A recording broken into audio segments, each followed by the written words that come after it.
This is the CONORAD alert. Civil defense information will be broadcast at 6:40. West of the Rockies, you're on the air. Hello. Y2K, how can we prepare? Stop a few of their machines and radios.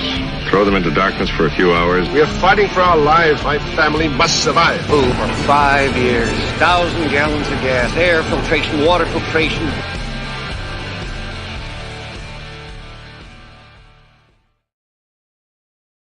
Coming at you from Southern Command, better known as Delinquents Gully, in the beauty that is West Tennessee. Streaming live on YouTube, Facebook, Twitter, Twitch, and Odyssey.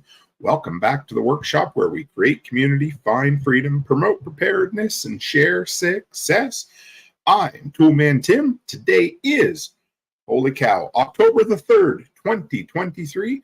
This is episode 379 of Workshop Radio. How is everyone out there? We're going to open right up with the most appropriate I shit you not segment I have ever done. Cue the dad jokes right now. Hey, local prepper, great to see you.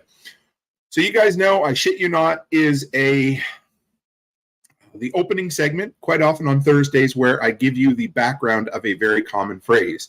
And for those who haven't seen on social, we just completed our composting outhouse at Delinquents Gully. So today we're going to talk about the origin of the crescent moon on outhouses. So I hope you enjoy this because I did. This all came from Off-Grid Ping, who messaged me on YouTube just earlier saying, your outhouse won't pass an inspection without the crescent moon. And we've been talking about that for a bit. So where in the hell did that idea ever come from, or that concept? Lots of people say it goes back centuries. Well, here's the deal. It doesn't exactly go back centuries, at least not completely. The earliest documented case of a crescent moon on an outhouse is 1960. There's no pictures, drawings, anything previous to that. However, that doesn't mean that they weren't doing something like that. This seems to be one of those cases where something that was being done amongst the populace kind of got twisted a little bit into pop culture, and then pop culture passed it back down to the populace. So the best theory that most people have posited on this is that way back when they used to have male and female outhouses, which is absolutely crazy. So anyway, no, not. But so what they said was traditionally the moon represented female, and the sun or the stars represented the man or the male. And of course, since men are lazy and don't need to use the outhouse very often, they just go in the bushes wherever they were. The male outhouses fell into disrepair, and eventually all that was left was the female-centered outhouses. Is it true? Is it not true? Probably not true. Reading up on the history of it, which was kind of funny. However, things they did do, because have you ever heard my dad talk about in his episode he did last summer, they would use whatever they had on hand, and the old timers wouldn't spend any more money than they had to.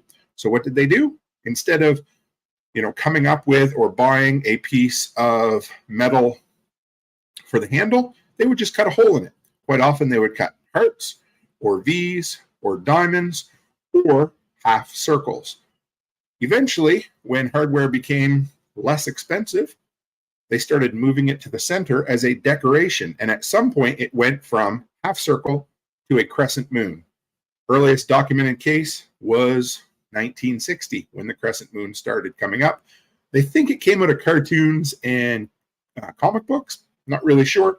But either way, that shape that they originally put in the doors of the outhouses was threefold. It let in light, it let out stink, and it also worked as a handle.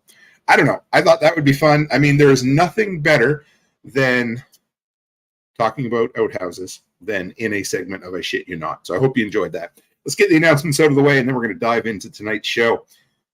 All right. So whoever's going to be at the Midwest Preparedness Festival, I'm stoked to see you. I'm going to be there in, oh my goodness, 1, 2, 3.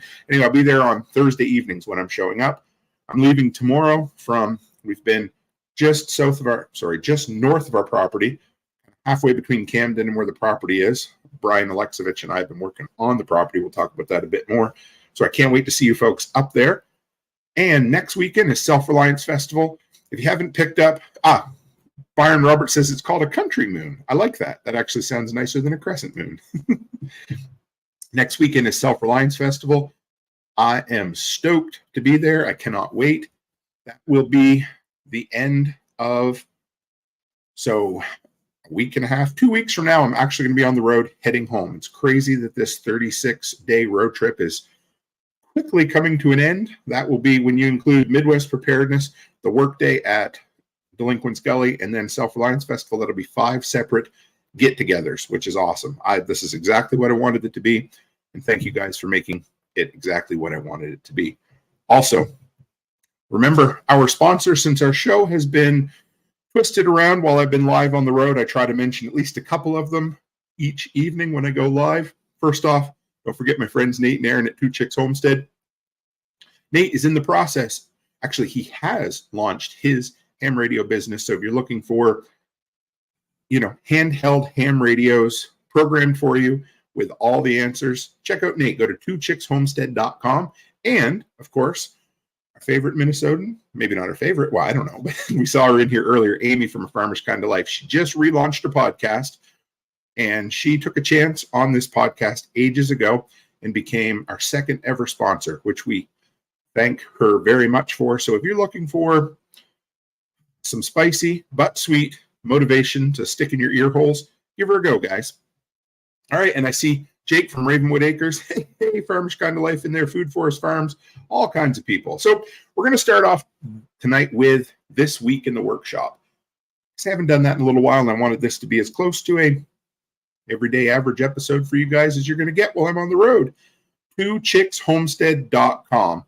Nate, I don't know if Nate has a website set up for his ham radio yet, but you definitely can get the link from their website. So today, guys, is officially day 21 of the 36-day road trip. 3 weeks on the road. Am I missing home? Yes. Do I want to go back north? No. How is that possible? I'm not really sure. But truth be told, I would stay down here for an awfully long time if I could. We're just starting to make some real headway on Delinquents Gully. I love it. And yeah, so the best I can do, hopefully, is after Christmas, once we get, well, we're going to talk about setting goals for the rest of this year. But once I get the last of my goals done for 2023, there's a good chance I'm going to be coming back down early in 2024. It would sure be nice. And I will, yeah, it'd be nice to be able to skip some of that really cold weather. I know it still gets chilly down here, but not minus 40 chilly, right? So, so I've been here 5 days. We got 4 work days on the property. Brian and I, we started out kind of picking away at some of the trails. If you guys saw the pictures, we got the composting toilet 98% done. The only thing we don't have yet is the 30-gallon pail that's going to go in underneath, or the barrel, whatever you want to call it. Other than that, it's all put together. So we now officially have a place to do our business there. That is the first permanent structure. We also got all of the framing lumber for my very first bunkhouse. This is going to go up at the top of the property. This is going to be the flat, not the top, but kind of a third the way up. But it's got a good view down over. That's where Becky and I are going to have our main lodge. And then we're going to build bunkhouses out on the satellite properties, as they'll double as campsites and also places for the family to stay if they ever need to come and stay for any length of time. But we did have some incredible, anyway, it's been great to be down here and actually do some work and not just drive everywhere. It's been nice to kind of put down roots for a week. Brian and I went out 4 days. Sean Mills and Don Mills, they showed up on Saturday. It was great. I still struggle with this a bit, guys, how awesome our community is, and I appreciate all the love and support and help that everybody's given, and I love being part of that community. So for what it's worth, thanks Sean and Don for coming out, Brian and Corey. So there was 5 of us out there on Saturday. And then Sunday, Brian and Corey were nice enough to take me to their favorite local joint they found around here. We went to Earl's, which is like this garage kind of, gas station themed burger joint that was just, oh yeah. Anyway, one of the best burgers I've had in a while. So what else did we do? Oh yeah, get the truck repacked for tomorrow. I don't need the box for hauling lumber until I get back down here in a few days. So we're getting ready to hit the road to head north toward Kansas. The weather looks like it's going to be, it's right now it's been warm there, but it's going to get quite a bit cooler. And something that was actually quite enjoyable today. So today was my get everything put together, do paperwork, do podcast prep, put together some practice time on my presentation for Midwest preparedness, and also get my laundry done. But what I decided to do was I got up pretty early this morning. I went over to the truck stop, got a big cup of coffee, put it in an insulated mug, took my folding chair down to the property, went up to where Becky and I are going to have our actual kind of main landing area. And I sat there for a solid hour just drinking coffee, writing notes for the podcast, and just enjoying the sound. Brian told me he's done that a few times, just gone out and drank coffee on the property. And I said, you know what? I need to do it. And I did. And that's where today's kind of inspiration for recharging came from, was just sitting there realizing sometimes you just need to sit down and do nothing. That's not me. You guys got to know it's not always like me. But Brian says, and it's true. Whatever your version of prayer or meditation or just sitting down, turning off the devices and being quiet, it does something for your brain once in a while. All right. 2 more things. Brian and I filmed an hour-long kind of walk around the property, just chatting. It's a bit of a live stream. It wasn't a live stream, but it's a bit of a recording, a bit of a vlog, the whole thing. We just did it in one cut. So I've decided on a couple of things with this Delinquents Gully project, which is pretty exciting. I'm going to turn it into a series because people seem to like these series on some of these things. And so what I decided is I hired a guy on Fiverr. I sent him the hour-long footage. I'm going to have him put it together in 2 15-minute episodes, kind of really polished. I'll put the raw, unedited footage up after a bit as well, but we're going to turn it into a Delinquent Gully series. I may have enough footage from the previous trip down that I can do episode 1, but it's just going to be kind of 15-minute chunks here and there that kind of show you guys exactly what we've been doing. So I hope you enjoy it. Let's make it a big thing, because I'm working on, like I told you, all those interviews that I've got stockpiled. Right now I've got, oh man, I don't even know. Must be 15 altogether, including the other 2 events I went to earlier this year. I haven't, Brian wants to know if we have squirrels. I haven't really seen any yet, but keep an eye out. And Christopher John Muhammad, great to have you. And then finally, one more funny story I saw this morning as I was leaving. And I'm still not sure exactly what was going on, but as I was pulling out of the hotel parking lot today, 2 guys that both were pilot trucks. If you don't know what those are, they tend to be the ones, they have the flip-up lights and a sign that say, beware wide load coming behind. They were the oldest, very old S10s. And I believe it was a black one in front, a red one in back, and the black one could not get up this very minor incline. He was sitting there and you could hear him revving and black smoke was coming out from underneath and he just couldn't move.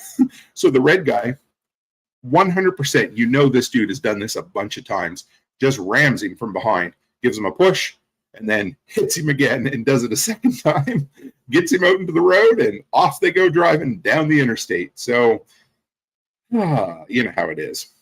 Hunter says, do you have a cartographer yet?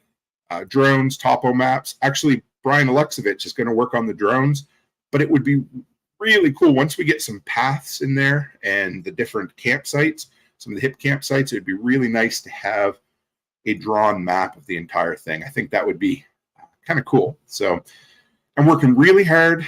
I haven't mentioned this yet, but we'll talk about it real quick. We found this natural arch. So we'd originally had the main path coming in that kind of diverted off to it. And Brian's like, we should really incorporate that. So now, after you come up the little driveway where we're going to have places for vehicles to come in, when you walk through the path, there's this natural tree that's fallen down but not dead. It's just kind of grown over, and we're going to hang a sign that says Delinquents Gully there. I may, if we don't finish the bunkhouse, that might be where I hang Nate and Aaron's sign that they gave me this year. But if we get the bunkhouse done, it's going to go up on there. But we're going to have a sign anyway. So it is coming together, guys. I'm rather excited, and we'll go from there. Off-grid ping. So, guys, I don't know if I mentioned this in the last live streamer, not but off-grid ping. He has a YouTube channel. Check him out. He is my neighbor down the road where Delinquent Scully is. We've met. We've chatted quite a bit. Met his kids the other day. Really cool dude. And he was just saying last year there were a ton of squirrels. This year I could literally count them on one hand how many I've seen. So strange how it goes.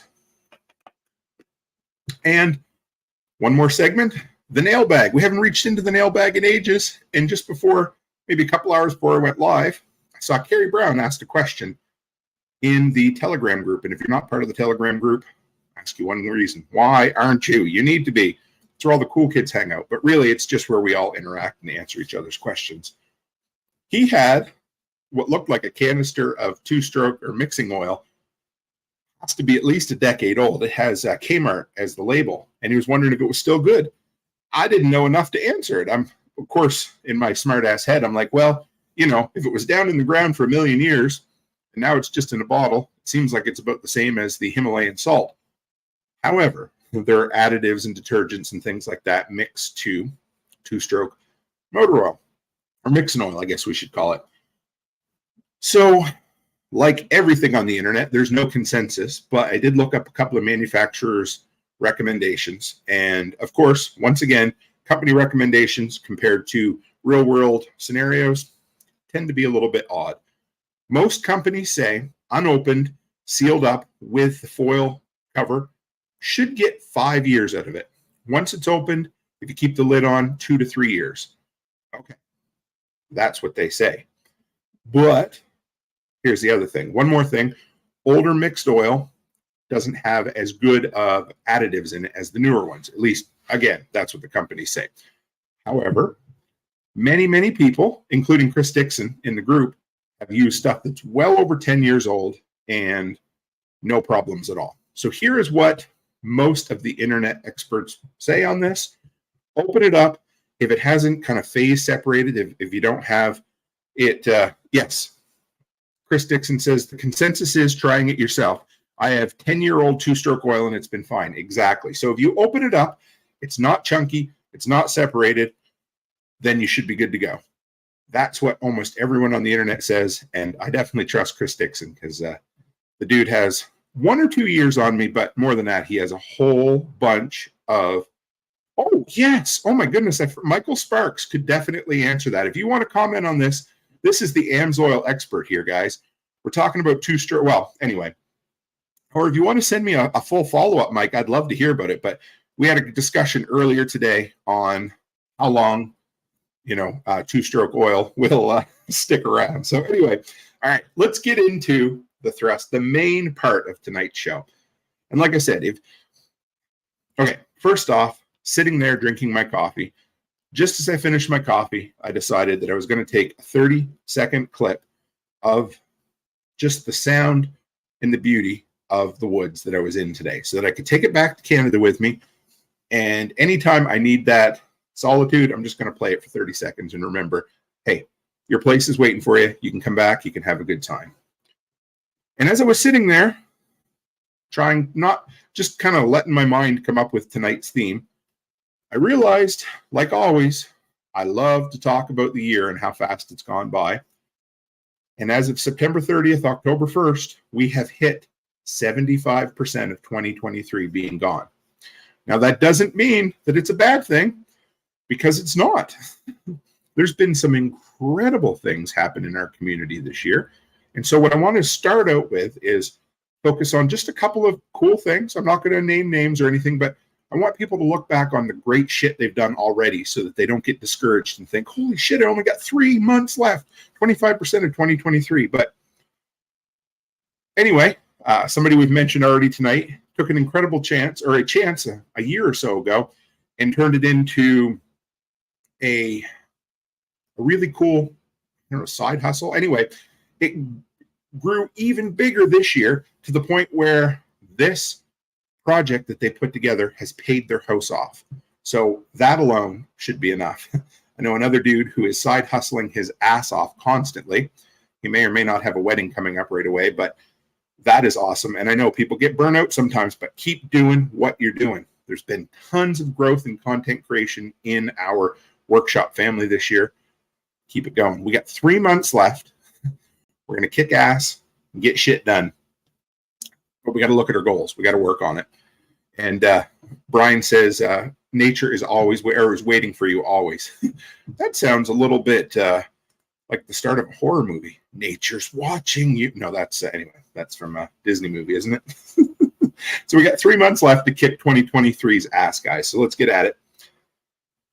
So we're going to look at, obviously, every time I do these episodes where we talk about goals, we got to look back on the goals we set. So every year since 2015, I have put a text document in my iPhone that says goals for 2023, 2022, all the way back. And I make a list and I itemize it. But something I've realized as I've gone on is that as the year goes on, now don't use this as an excuse to not get shit done, of course, but as the year goes on, priorities change. And as they change, sometimes you need to slash some of those goals out of there because they no longer, those small goals that you had listed, no longer line up with the long-term plan you have for your life. And that's cool.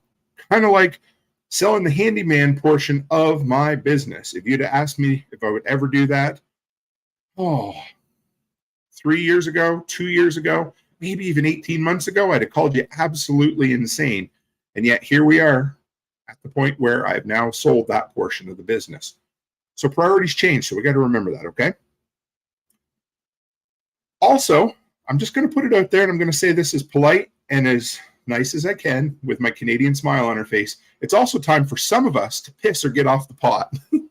And what I mean by that is there's some people who have been dealing with ongoing issues that keep coming up, and we know the solutions to those. And I'm talking to myself here. There's a mirror right there above me. You can't see.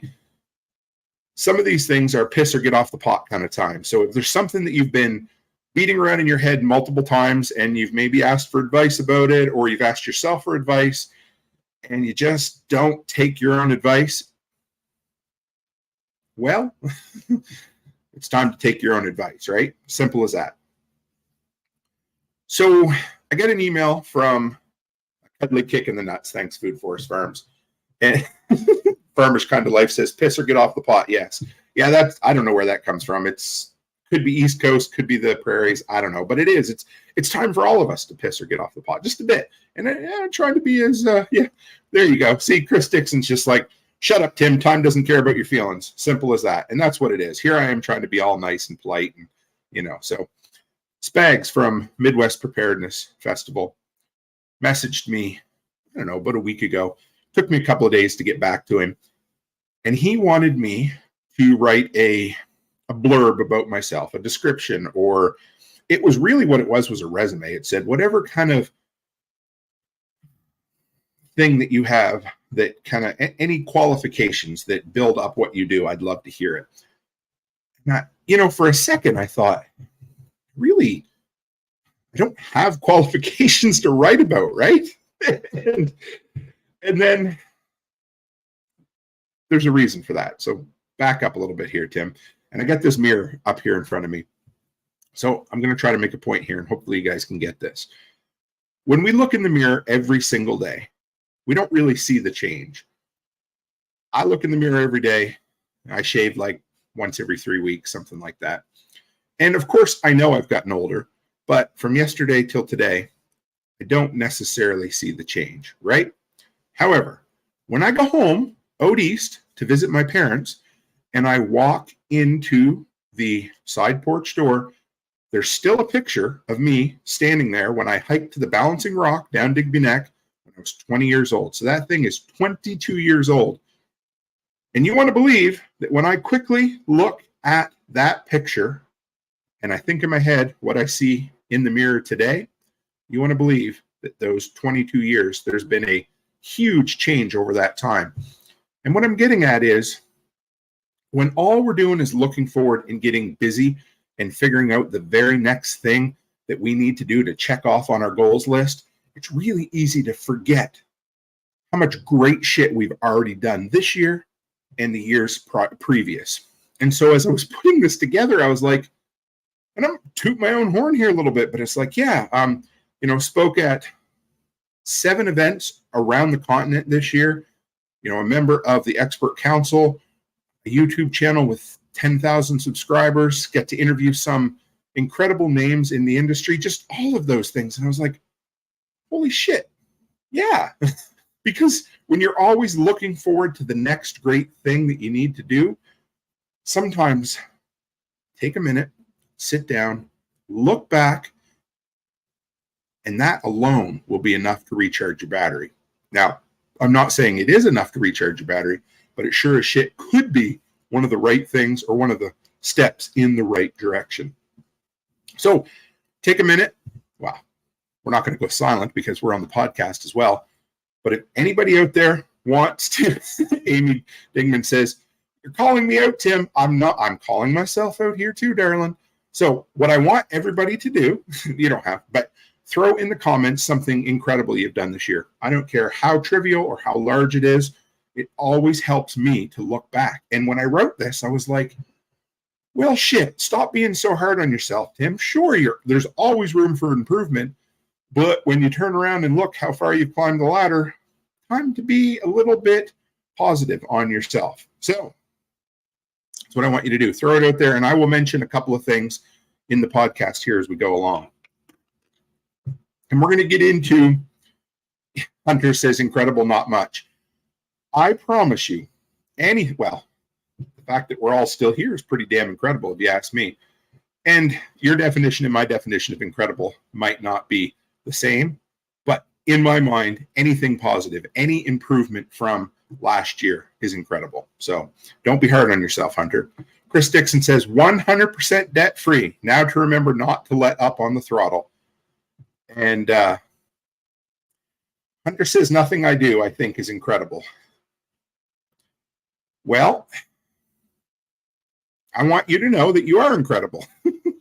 And if you get up in the morning and you go do something each day, that's pretty fucking incredible if you ask me. So, and it's okay. I know you're not shitting on yourself, and it doesn't have to be incredible in this big, grandiose way. It just needs to be something that makes you happy. I'll leave it at that for now. Food Forest Farm taught himself how to weld. I love it. Excellent. All right. It's funny that this is the next line in the notes here, guys, but kill the negativity. All right. So while I was sitting there, a butterfly flew by. This is going to be funny. Again, here we go. A butterfly flew by, and I'm like, that's a pretty butterfly. I'm really enjoying that. And then I thought, I haven't seen a lot of butterflies lately. You know the old story. Oh, the insects and butterflies used to be huge when, when we were kids. They were everywhere, and now you don't see them anywhere. And then I was like, I went from sitting there watching this beautiful butterfly just do its thing in the woods to insect apocalypse like that. That's how the brain works, guys. Okay? First thing I got to say is don't let yourself fall into that trap. Because when you start focusing on nice, positive things or things that you've done or something beautiful that you just happen to see, your brain's going to want to go, Tim, it's not. No. You didn't do anything real incredible this year. Or that butterfly's not that special, whatever it happens to be. Sometimes just sit there and enjoy the beauty of whatever the hell you've done or whatever the hell you're seeing. And it doesn't necessarily have to align with your goals at all. It could be just something you do to pull over and say, whew, that's nice. Just stop and enjoy it. Don't let the negativity come in. And for me, that's an illustration or a picture of when you're working on something great, all of a sudden, and I use this illustration all the time, but it's because I grew up on Bugs Bunny. But you remember the stupid little cartoon, and the angel be on one side and the little devil on the other, and the little devil represents the old kind of negativity that comes in. Just go there and fling him off and move on. So sometimes killing the negativity means embracing the nice little positive things, but don't let those negative self-talk coming in. Let's see. Rob, yeah, I'm happy for you, brother. $5 raise at his day job. Mike from Snail Creek started the nursery and sold almost everything. Double sales this year. Food, plant, nursery, Brookfield. Awesome. I love to hear it, guys. Okay, so while I was doing this, of course, because this is how my brain works, I started putting together my goals. let me go back. I started reviewing the goals that I had for this year, for the next 3 months of 2023. And I realized some of them fit, some of them don't. But when you've got the old TikTok 3 months left, it's time to put shit into perspective, okay? So for me, I made 3 goals to get me through the rest of 2023. And that's really where it's going to stop. I had to prioritize. So we'll talk a little bit about where you're heading for the rest of the year and how sometimes it's totally okay to just chop some of those goals off and just focus on the top-notch ones you want to get. And speaking of top-notch, so here's my 3 for you. What I'm going to commit to for the rest of this year, number 1 is continue to put out top-notch content. A review video every week, and I'm going to put my heart and soul into every one of them because since I've been doing it, it's been paying off, literally and figuratively. So there's that. Number 2, get the rental renovated and ready to be on the market. I've put way too much time off on this one. This is not one of ours. It's one I do for somebody else. And I've been trying to make time. Sorry, I haven't been making time to do it. It needs to get done so that it's not hanging over my head. And number 3, get the minor renovations done for the property in Lloydminster for our second daycare. It's like 99%. I know I've told you guys we've been through, and this is, you know, my wife is incredible. I tell you guys that all the time. But we're into building number 4 that we have had tentative approval on and lost at the last minute. But we are further along with this one than we've been along with any of them. If all goes well, we're taking possession of the building somewhere between November 1st and 15th, depending on where the city stands with their stuff. So what that means is I'll probably be going up to Lloyd, which is an hour away, book a hotel and stay there for a solid week and get all the shit done for the daycare. So those are the 3. And I hold up 4 fingers as I say 3. Oh, see? So those are the things I need to get done. Were there other things on my list? Sure was, but they are the priorities. And the 3rd one says, get the renovations done in Lloyd for the daycare and start the money rolling in. Simple as that. Look at the things that give you the best bang for your buck. All right, now here's the thing. We're going to talk about recharging as we move on here. But we're going to look at that list of goals that you made, and I'm going to start making my list for 2024. I've actually started a little bit now. But here's the thing. You might have made too big of a list. That's okay. Don't use this as an excuse for not getting shit done. But a lot of times, if you're like me, my eyes are bigger than my stomach, which I know is saying something. But when it comes to stuff like that, sometimes we just make too many goals and we need to focus. So when you get to the end of this, and here's where we're going to start moving into the positive and trying to recharge ourselves to get shit done for the next 3 months. Clean up the clutter. Man, having a good time tonight. I'm going to throw this out here. First digger said $6 an hour cut at the job. I'll be retired by 24. By 24. There, oh, I think I'm not sure if that's supposed to be a positive or a negative. We'll go with there. All right. So first off, if you want to get motivated, cross off some easy goals with what you got left. So you look at what's on your list. What have you got in there that's an easy win? Because I do try to mention to front load your goals with difficult goals so that you get the big, heavy shit out of the way at the beginning of the year, and then you can get the small stuff. So look at your goals. What's the easiest one you can get left? It's the old Dave Ramsey snowball method. So look at those and cross one of them off your list if you can. Now, if you're still looking at your list, what is the one you've been putting off for the longest time? Is there something that you haven't quite finished? And if that's the case, that's okay too, because this is what I do. I get to something and there's a part of a goal that I don't want to finish. And so what it ends up becoming is it becomes the old millstone around the neck, or it just kind of follows you like, Pigpen, wherever he walked, he had that cloud of stench. Well, this is like the cloud of an unfinished goal, and it's always there. And it's hard to get motivated to finish that list if you've got that one shitty one just hanging there that's driving you crazy. Now, here's the next thing. Maybe you got a mess.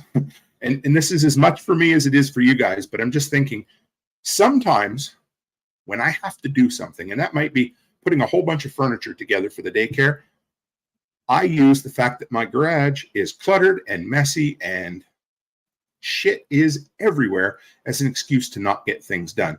So is there a mess in the way? And that could be as simple as your brain's a mess, or a relationship with somebody's a mess, whatever it happens to be that you need to get out of the way, clean up that mess so you can get going. Sometimes it takes, we were out there working the other day on the outhouse.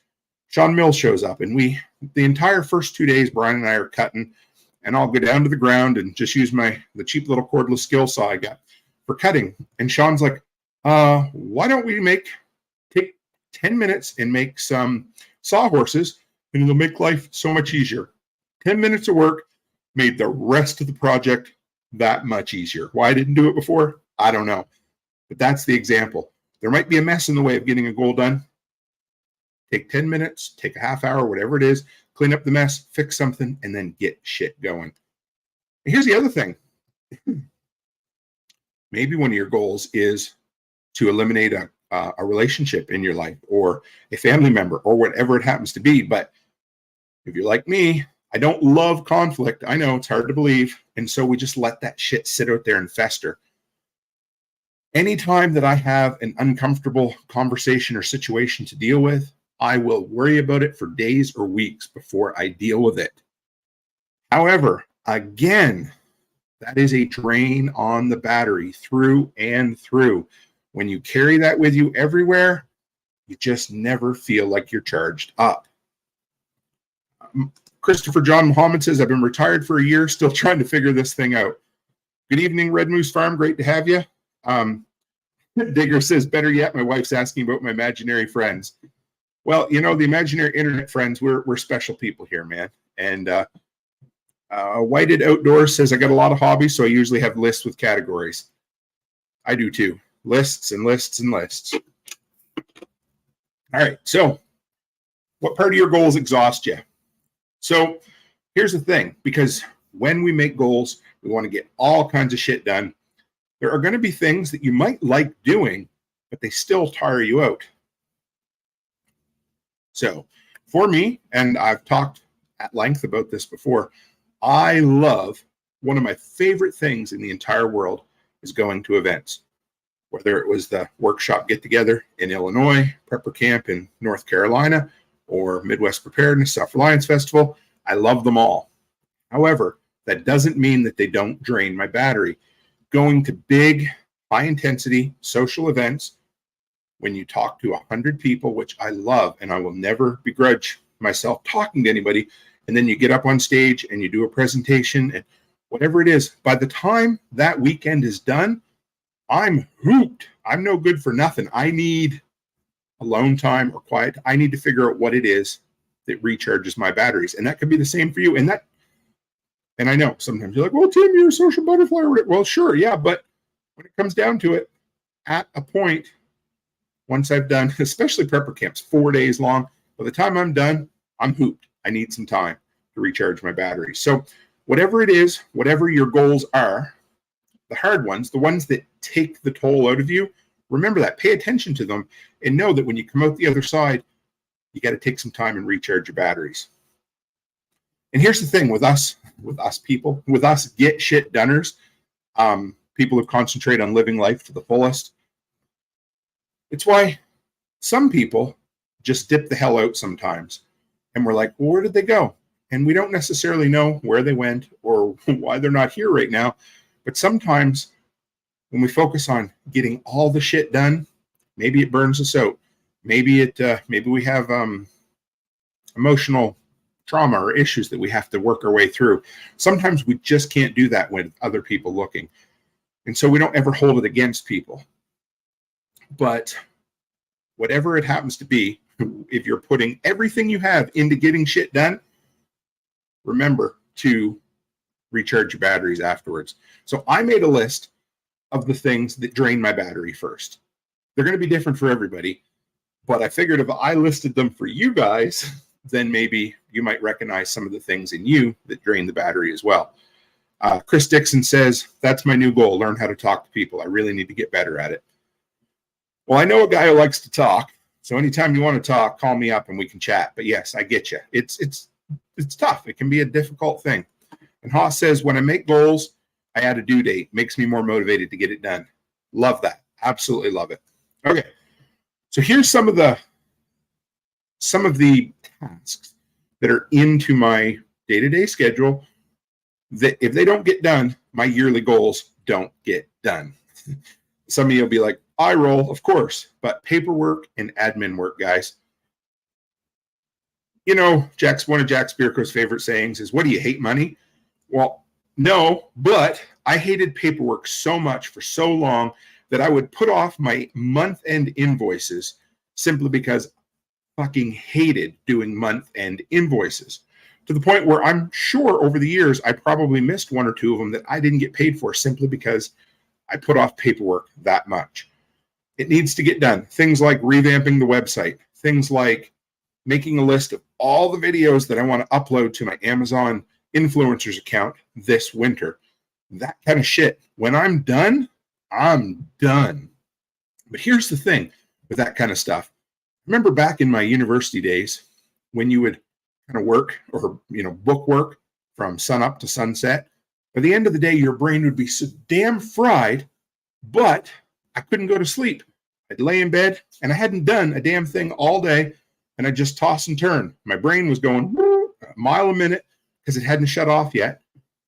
If I'd go for a walk or do something physical at the end of the day, it would help. We'll talk about that a bit more. And you guys are going to start to see kind of a pattern in some of these things that drain my battery. Video editing. Do I like it?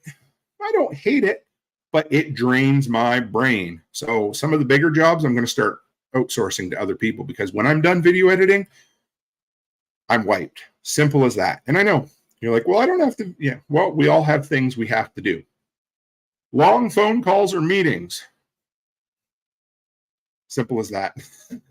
I have a rule of life that just about any meeting I've ever been a part of could have been replaced with a double-sided 8.5 or 9.5 by 11 sheet of paper. Simple as that.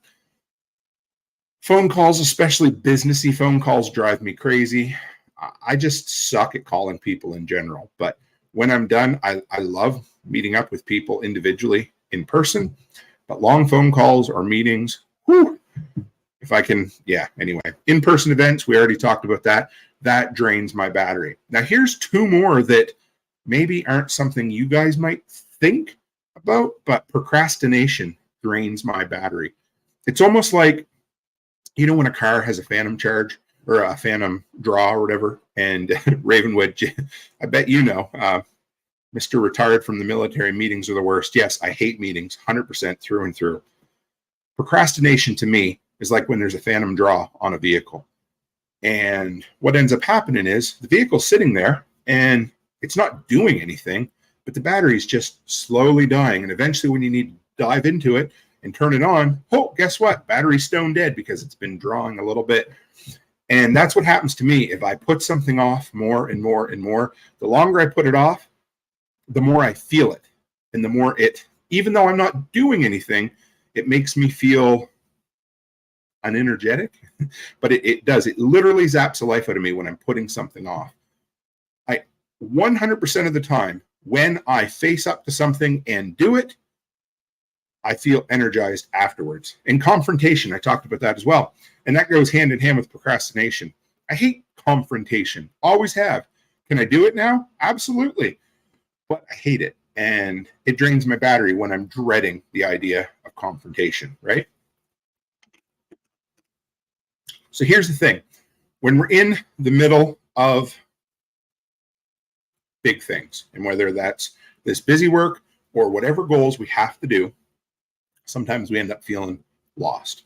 And the easiest way, many, many years ago in university, I think I was a sophomore at the time, we went to Quiddy Falls is what it was called.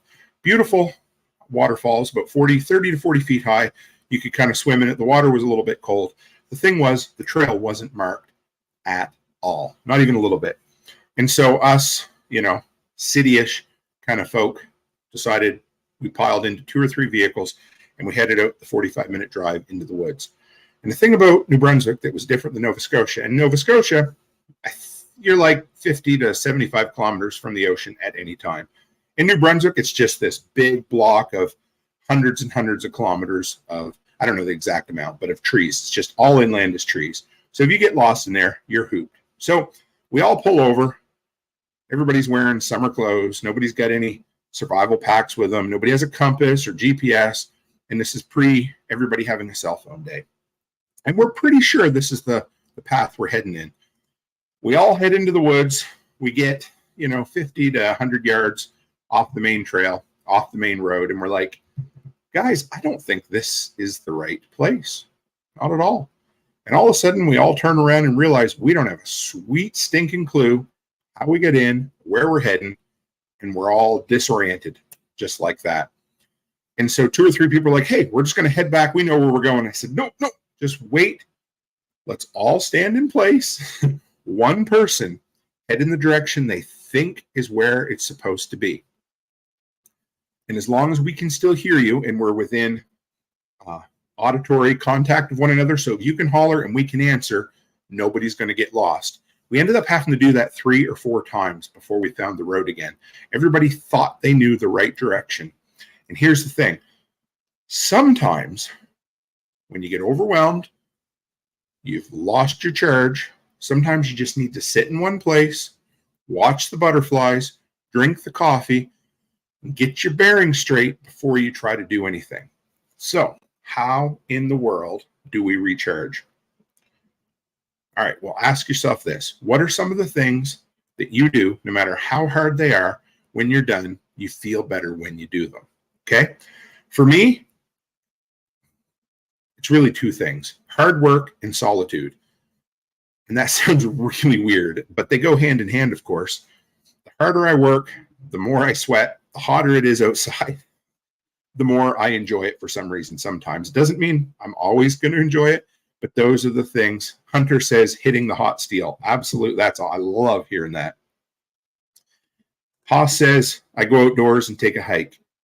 So for me, like I said, the 2 things that you would think, for some people, solitude would absolutely drain them. To be alone with themselves would be, oh man, I couldn't stand it. It would drive them crazy. But that's not the case with me. I need that sometimes.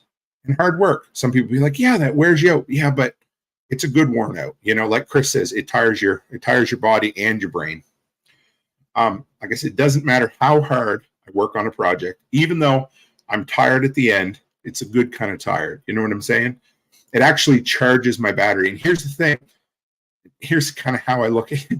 Food Forest. Yes, crank up the music and dance. I didn't put music on there, but you are 100% right. I was driving the other day to the property and Down With the Sickness come on. And I cranked that up so loud, I'm sure that, the neighbors could hear it. And I just rocked out to it while I drove. And that is absolutely a way to recharge your batteries. John Muhammad says, grab a slingshot and go shooting. Love it. Yes, I love it. So this isn't so much a thing with lithium batteries anymore, but especially the older batteries, they would get a memory. And so if you would, deplete them 10%, charge them up, deplete them 10%, charge them up. So at some point, you could almost trick it and think that's all it ever needed. But what's good for a battery and what's good for our own personal battery is to tear it all the way down and then fill it back up. And Chris Dixon says, my neighbors love Metallica. I hope. Absolutely. And that's part of it. For whatever reason, for me, when I let myself go right to the edge and wear myself right down and then come back up, I feel more recharged than if I do almost nothing all day and then just have a little nap at the end of the day, wake up in the morning, and I feel recharged. So I made a list of the things, and this is, again, it's not exhaustive by any means, but I made a list of the things that recharge my battery. And so hopefully what it'll do is maybe you guys will make your own personal list, or what I like already, what people have been doing is throw what recharges your batteries up here. So if I'm forgetting something, then somebody else maybe will get inspired by yours.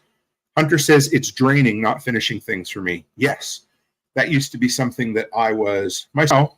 I think my superpower is at least attempting to finish things, so that's good. All right, so number 1, things that charge my battery up.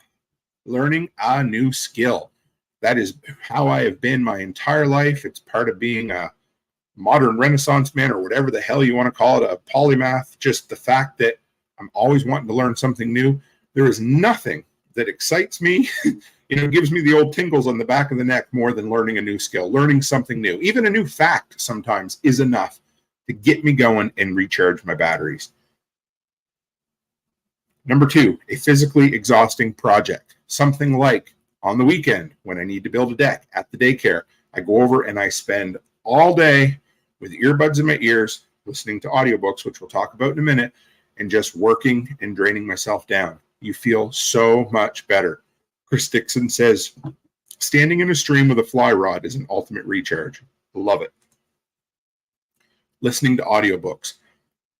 Jake from Ravenwood, if he's still in here, he just recommended to me a really good book that I just started today. I'm halfway through, and the title of it is, I think it's called Prepared. I'll tell you here in just a second. It's written by, Prepared. See if I can bring it up without making any noise. Prepared, a manual for surviving worst-case scenarios by Mike Glover, founder of Fieldcraft Survival, and the foreword by Jack Carr. It's a deep look into practical survival with a military bent and a psychological aspect to it. Totally different than most of what I've been listening to recently, but getting lost into, hey, right on. I'm going to stop right there. B-Man J. Guys, this dude is an awesome dude. We're going to have him on to do a full-fledged interview at some point. Yes, Chris Dixon is on Audible. B-Man J, it was absolutely great to meet you. And I'm going to toot his horn just a little bit, guys, because you remember that commercial many years ago, The Most Interesting Man in the World? Pretty sure he's a runner-up. So anyway, but when Jay's interview comes out, you're going to find out some cool things about him. But, dude, it was great meeting you and your dog and shaking your hand at Prepper Camp. Long car rides. I don't know what part of that is the audiobook thing, but long car rides recharge my battery sometimes. Now, that doesn't mean that I'm going to be, exhausted at the end of a car ride, but there's something about losing myself on the road for 8 to 10 hours that on the other end, I feel pretty damn good when I'm done. And is this B-Man from Clapper? I think it might be. I'm going to guess it probably is because he's friends with Jester and them. So, all right. This one's kind of funny. No, this one isn't funny. Time on the treadmill or going for a walk. When I do it and make time for it, I feel absolutely great. End period, full stop, exclamation point. Why don't I do it more often? I'm not sure. Next one, this one's kind of funny, but spending time by myself doing anything but talking to other people.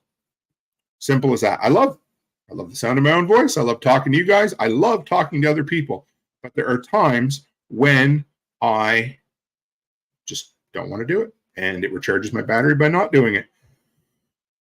This is a funny one, but modifying or tweaking something so that I get 1% better. When I look, and this goes, it's counterintuitive to what I talked about earlier, how I don't like the administrative tasks, but what I do like is doing a deep dive into something with the assumption that on the other end, that is going to become 1% better, because you've heard me say that's my mantra, and I love doing it.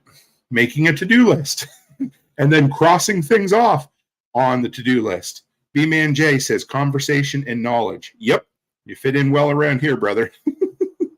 And but making a to-do list for me, sometimes when I'm buzzing all around something and I can't seem to land on it, and I don't know if it's because I need a charge or whatever, but making a to-do list is a way for me to ground myself. And I get that from my father. And then, of course, not just making the to-do list. That's the first step in the right direction. But the next is crossing items off, just knocking them down one by one.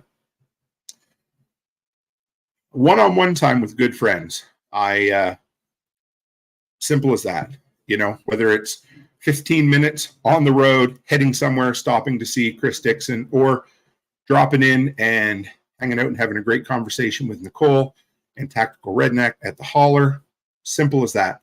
There's something about that when you can just be 100% yourself and talk to other people. Next is a good movie. You hear me talk about movies all the time. But the one for me, and this has been the hardest part being on this 30, 35, 36-day road trip, is going somewhere with my wife. She knows I miss her like crazy. and I do. Hopefully I'll get to see her sooner rather than later. But whether it's going to the city for a dentist appointment or going on the road for 15 or 20 days together, when we're done, we both will say it. We're like, we just need to get away, you and I, because life is all crazy and hectic, and we just need the time to get away. And that right there alone. And I told Mama Bear this a while ago, but I said, that's one of the greatest things is that we could travel all the time, 24 hours a day, 365 days a year, and never get tired of each other. And that's what I love about it.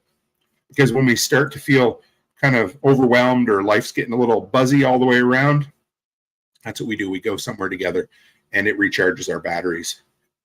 Chris Dixon says, the dopamine of a check mark. Check. Yes, you just checked a great one there, but that is 100%. I don't know how foolish or crazy or whatever it is, how motivated I get by a simple piece of paper with a bullet list of items, and the first one gets crossed off. Heaven help me, I'm all set. Ed Celio, great to see you this evening. And like I said, part of recharging your battery is making sure you run your batteries down enough to make recharging worth it as well. If you're not doing anything, you're not going to get the dopamine hit from recharging as well, right? But that's what it comes down to, is taking the time. Well, first off, people who feel like they need a recharge, but they haven't done anything. It's like the whole idea when somebody says, I need to get motivated. I need motivation to do something. No, you don't. Here's the deal. You'll never, if you wait for motivation to come along, you're never going to get it. But as soon as you start, that's when you're going to get motivation. And that's kind of the way with recharging and charging things. When you're wore out, when you're busy doing shit, that's when you need to stop and do the recharge. But a lot of times we're like, you know what, I'll recharge first and then I'll do shit. So, if you've been busy doing stuff all along, then you probably do need to take a little bit of time and, throw those nickel metal hydrate batteries into the old Radio Shack charger that you have sitting in the basement that's been collecting dust since your grandfather was 40 years old, and boost yourself up just a little bit. Figure out what it is, whether it's a good meal, whether it's eating healthier, whether it's getting the hell out, getting some fresh air, working your gas tank down to empty. I always tell you, don't ever go below half a gas tank. But when it comes down to it, in this instance, drain yourself out and then recharge yourself up, and you will come out feeling so much better. B-Man J uses Tai Chi or meditation to help recharge. I can see that. Absolutely can see that. And it's kind of funny that you mentioned that. Finally, it's time to set goals for next year, or soon enough it is, because this is how I work. I usually use the last month to 3 months of the year to start looking forward to next year. And so as a goal comes up, I write it down. No matter how simple or stupid or pointless it might seem, over the next 3 months, no idea is dumb. Write them all in there. And that last week before, old man 2023 turns into new baby 2024, that's when you organize your goals. That's when you get rid of the ones that don't make sense for your theme of the year. And like I said, Tai Chi and meditation right here in my notes, guys. I said, cut yourself out a half hour somewhere. And like I said, whether it's to pray or it's to meditate or just to sit quietly and get lost in your own thoughts, it's something I haven't done in a long time. It's something I really, really suck at. Beyond, I just never had the ability or the desire to do it. But every time I do it, I come out feeling recharged. And when I went down to Delinquent's Gully today, and I stopped at Love's Truck Stop, and I got myself a nice coffee with some heavy cream for a change, which was great because I've been drinking it black lately. And I took it down there and I hauled that stupid little folding chair up there to the plot where our first bunkhouse is going to go, and eventually our full-fledged cottage, cabin, whatever you call it. And I just sat there and I looked out and I enjoyed the view, and I listened to whatever it is those things are that buzz and hum all the time. And I had a woodpecker come around and go every so often, and just to watch the random leaves fall, guys, it made my day. It recharged my batteries, And it's just something you have to do once in a while. It's easy to get caught in the get shit done mindset. And it's just one of those things. You're like, I got to go. Run, do. And then all of a sudden, if you do too much and you burn your battery up, you're no good to anybody. So once in a while, it is totally, I appreciate that. Thank you, B-Man. And once in a while, you have to stop, because one of two things. If you don't see it coming and you don't stop, your battery's going to burn up. So you're better off to choose when you stop and recharge your battery. And then, because we don't leave it there. We don't just sit around and recharge your battery all day and call it good. Hell no, we take that energy and we put it into something productive with that get shit done mindset, and we go from there. So guys, I hope you appreciated this tonight. I love doing these episodes. I was glad that I got motivated out in the woods today for you, and this is what came out of it. But if you guys want to follow up with me in Telegram, let me know what you're going to do to recharge, or if you need a recharge. I know Tracy said in the Telegram group earlier tonight that this exact topic was what she needed tonight.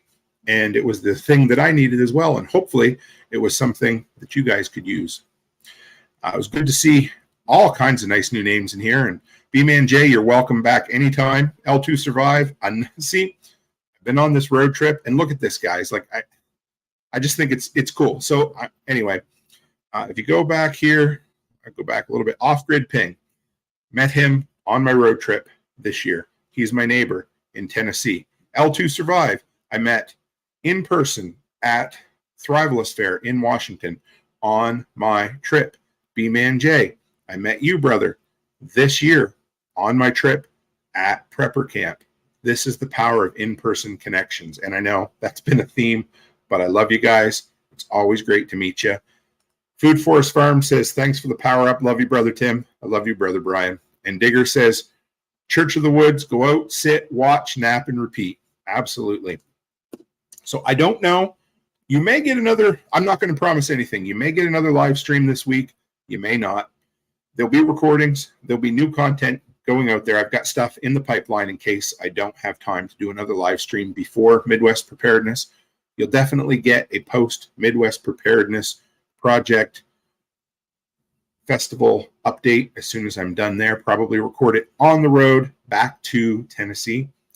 And then what do we got going on after Midwest Preparedness? I'll be down here from Monday through Thursday. Thursday is going to be the big work day. We're going to, all us delinquents are going to gather at Delinquents Gully. Somebody remember to bring a Sharpie so we can all sign the outhouse, or the, well, what are we going to, well, you might be able, if you could sign the bridge, or you can sign the bunkhouse as well, but at least the outhouse. Some guys are going to make a bridge. It's going to be a whole lot of fun. So it is absolutely great. Can't wait to see you.